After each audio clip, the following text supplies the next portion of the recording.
Today I was going to talk to you about rhubarb because I was just walking around the garden thinking, you know what, I could actually do with some crumble, or it's really nice with pork and with chicken as well. But anyway, so let's talk about rhubarb.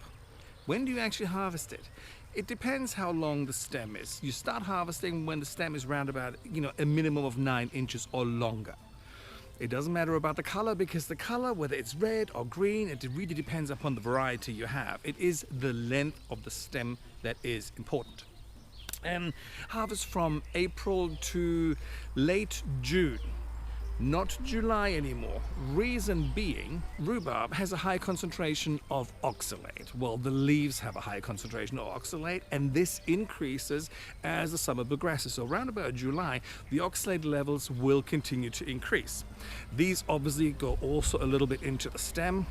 And oxalate or oxalic acid is basically when people say, you know what, there is a time when you shouldn't eat rhubarb anymore, and this is what they're talking about. Also, another reason for not eating it beyond July is, you know what, you're going to have to give the plant a little, pause so it can recover, so it's going to regrow the following year. If you keep on ripping up the bloody plant to eat the stems, well, you know what, then the plant will probably die, or it will look like shit the following year. So don't do that. Also, obviously, as everybody knows, don't eat the leaves because of the oxalate within them.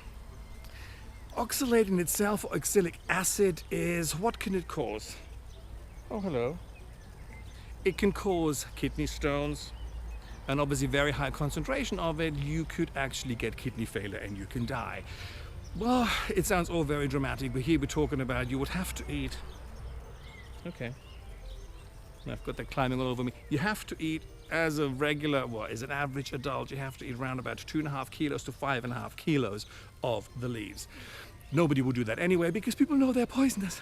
So let's just not eat them. You don't go in and cut it when you harvest rhubarb. You go in and twist and pull. Reason being, why you're doing that is when the twist and pull action, basically the plant knows, okay, I need to regrow. If you cut it off, the plant just goes, huh, and nothing happens, and a little stump you leave, that will just rot away. Obviously, rhubarb is extremely sour, as we know. It's obviously the oxalic acid as well as the malic acid. Forced rhubarb, for instance, isn't as sour. Actually, the nutritional value of rhubarb is interesting. It's actually not very interesting at all. It's a great source of vitamin K1.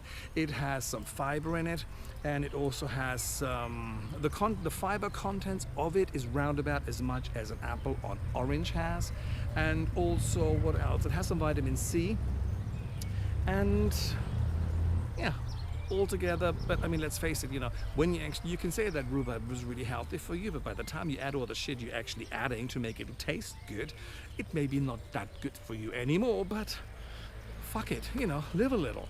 So here's my rhubarb right next to the bananas. They keep on growing now, which is nice. Yes.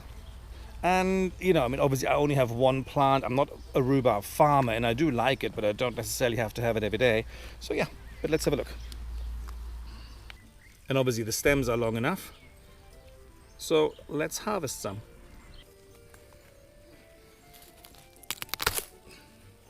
So I got what I needed. And yeah, the rest is left on. You harvest around about 2/3 of, the rhubarb, or basically as much as you need. Obviously, if it's like a massive fuck-off plant, you don't have to rip off 2/3 of it. I always tend to, take as much as I need. And perhaps that was a little bit too much, but you know what? Big crumble it will be. Who cares? And as I said, don't wait for the stems to turn red, because some will not. And, it's all about the size. This time, size does matter. It has to be at least 9 inches, and from then on, go right ahead and yank it out. And pull it. The heel, you obviously cut off.